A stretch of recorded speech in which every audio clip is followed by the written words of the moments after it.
इसलिए सरकार भी निर्णय ले रही है कि हम लव जिहाद को सख्ती से रोकने का कार्य करेंगे। मैं संतोष अग्रवाल, सामाजिक कार्यकर्ता, आपके समक्ष एक ऐसे सामाजिक विषय को लेकर उपस्थित हुआ हूं जिसको बात करते समय काफी असहज और काफी दुविधा की स्थिति है कि हमारे समाज में किस तरह से इस तरह की घटनाएं हो रही हैं कि हम उनको अपने आसपास या अपने जानने वाले लोगों में किस तरह से उस बात को पहुंचाएं। अभी एक सामान्य वर्ग की 50 वर्षीय महिला जिनका भरा पूरा परिवार है, उनके पति की एक अच्छी सर्विस है, बाहर जाने आने का काम ज़्यादा रहता है और उनकी घर परिवार में उपस्थिति कम रहती है। उनके 2 बेटे हैं और काफ़ी अच्छी उच्च शिक्षा में हैं, IITian हैं और उनका जीवन अच्छा भला सुचारू चल रहा था। लेकिन उन्होंने जैसे ही जिम ज्वाइन किया उसके बाद उनके बर्ताव में, व्यवहार में परिवर्तन आने लगा और वह एक जिम ट्रेनर के साथ संबंध में आ गई और उनके साथ उनकी बातचीत, मुलाकात, डेटिंग और बाकी सारी चीज़ें आगे बढ़ती चली गई, जो कि अपने आप में एक असामान्य स्थिति पैदा होने लगी।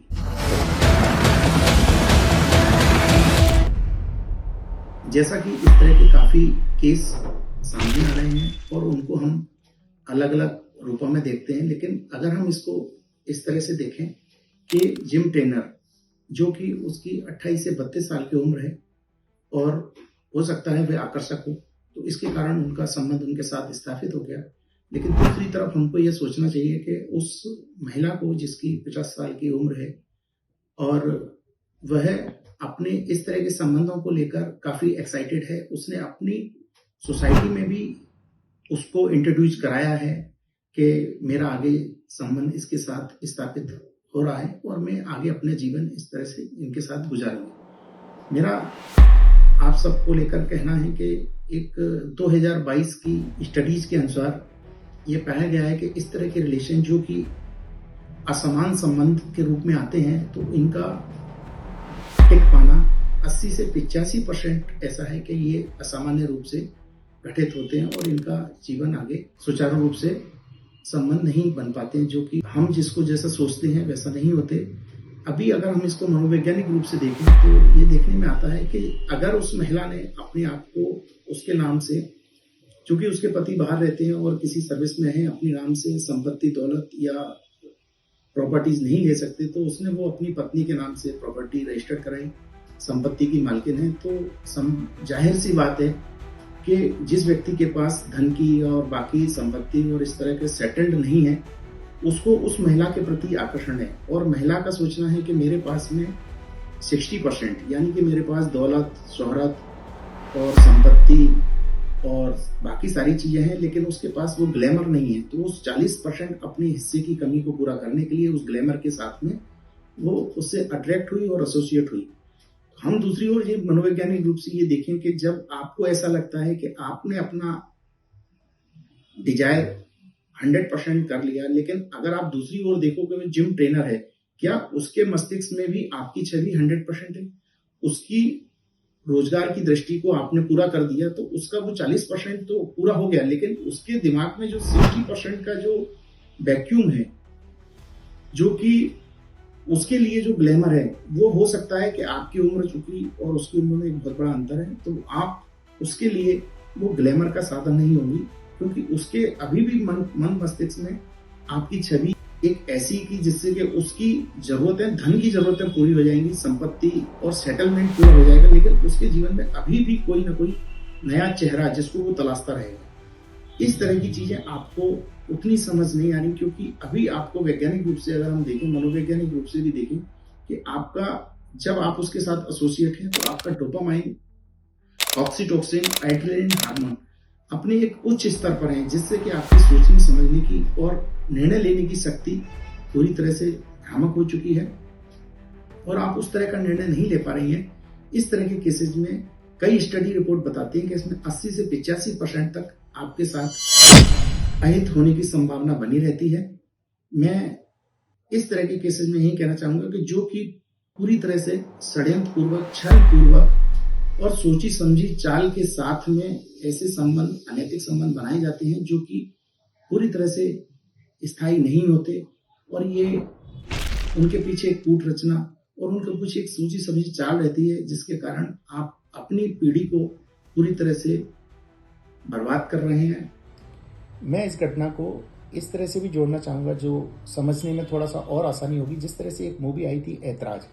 जिसमें प्रियंका चोपड़ा और अक्षय कुमार के आपसी प्रेम संबंध थे, जिसके कारण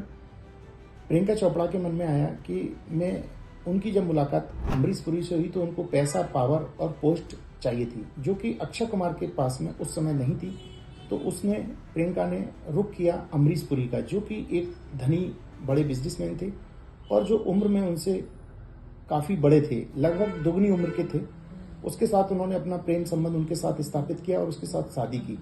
जब उनको लगता है कि मैंने पैसा, पावर, पोस्ट तो हासिल कर लिया, लेकिन मैं प्यार में अभी भी मेरे कमी है, तो उसने एक बार फिर से अक्षय कुमार की ओर अप्रोच किया। जब उनको लगा कि ये चीज़ें व्यवस्थित सुचारू रूप से हो जाएंगी और मेरी ज़िंदगी बहुत बेहतर तरीके से चलने लगेगी। लेकिन जब ये सारी बातें कामयाब नहीं हुई और अमरीश पुरी को ये जब बात पता लगी तो उसको काफ़ी दुख हुआ और उसको लगा कि मैं कितनी बड़ी गलती कर बैठा। तो मैं यही इस बात के माध्यम से कहना चाहूँगा कि इसमें जो जिम ट्रेनर की भूमिका के रूप में है, उसमें वह कौन है। जब आपको अपना प्यार नहीं मिलेगा तो आप अपने प्यार को तलाशेंगे। इस तरह के असमान रिलेशन, जिस तरह से प्रियंका चोपड़ा का काफ़ी दुखद अंत हुआ और अक्षय कुमार जो कि बाद में संभल गए और उन्होंने अपने भरे पूरे रिश्ते को बचा लिया, और अमरीश पुरी की भी स्थिति चूंकि इसलिए खराब हुई क्योंकि उन्होंने भी असमान रिलेशन को अपनाया। इस पूरी बात के माध्यम से यही है कि जो भी इस तरह के रिलेशन में उतरते हैं उनकी स्थिति अच्छी नहीं होती। सेक्स रिसर्च 2022 की रिपोर्ट कहती है कि इस तरह के रिलेशन कभी भी अपनी मंजिल तक नहीं पहुंचते हैं और इस तरह के रिलेशन में जो भी व्यक्ति परिवार आता है वह पूरी तरह से समूल नष्ट हो जाता है। इस तरह से असमान रिलेशनों को दूरी बनाएं और जहाँ तक है अपने परिवार को महत्व दें और अपने पति, अपने बच्चों को समय दें और उनके बेहतर भविष्य के लिए आप सहयोग करें, जिससे कि आपका खुशहाल और एक संतुलित परिवार एक समाज में एक नई दिशा और पहचान दे सकता है।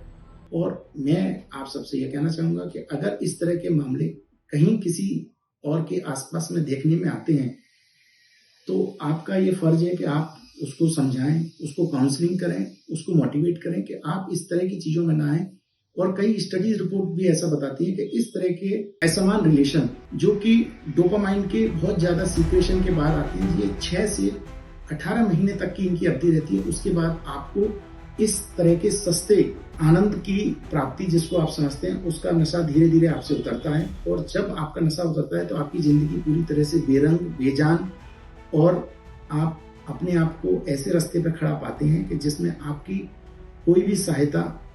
नहीं करता। आप सभी जगह से सुरक्षाहीन हो जाते हैं और समाज में आपकी ऐसी स्थिति होती है कि आपको कोई भी अपनाने को तैयार नहीं होता। आजकल इस तरह के केस लव जिहाद के रूप में भी सामने आ रहे हैं और भी कई कोर्ट्स ने भी इसके बारे में बताया कि इस तरह की सोची समझी रणनीति जो है,